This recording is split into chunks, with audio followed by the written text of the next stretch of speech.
Hello and welcome to the training. Whether you're embarking on your FarmCommand journey for the first time, or you're already a seasoned scout, this video will guide you through creating field borders within the FarmCommand mobile app, empowering you to accomplish more with ease. Let's unlock the potential of your FarmCommand experience. Begin by selecting the correct growing season. If you need to change growers or farms, then swipe the menu from the left and select the grower and farm where you want to add fields. Now, tap Fields at the bottom of the app screen. If you haven't turned location on for the app, you can do that now. Alright, on the field page, simply click the plus sign and choose Draw Border. Follow the on-screen prompts to select the farm. If your farm is not in the list, you will have to add a new farm in the web version of FarmCommand. Next, type in the field name.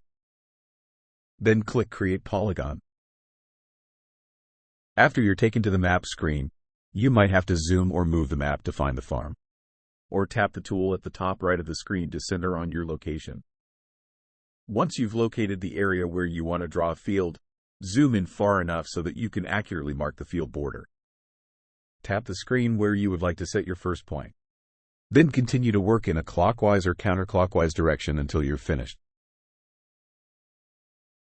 If your marks don't align perfectly, feel free to refine your field border in the web version of FarmCommand later on.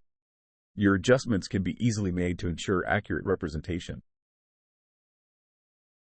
As you finish up the field, you're going to select the check mark. Hitting the X will restart the drawing.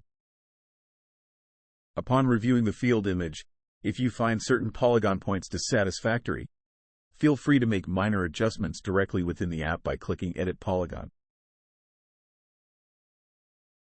Back on the map screen, zoom into the point you want to move. Then hold and drag the point to the correct location. When you're finished with the edits, click the check mark again. The final step is to select Save. You'll see the confirmation on the screen when the field is done. Let's proceed with personalizing the details. Retrieve the information page located at the bottom of the screen. By selecting the field and pulling up the page slightly further, you will be able to view all the field information.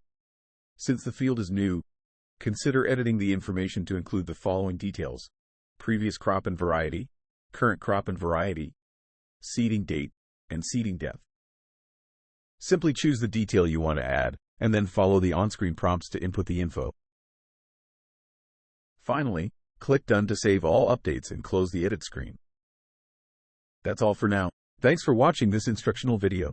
We're sure that incorporating this feature will enhance your efficiency and streamline your field operations, ultimately saving you valuable time.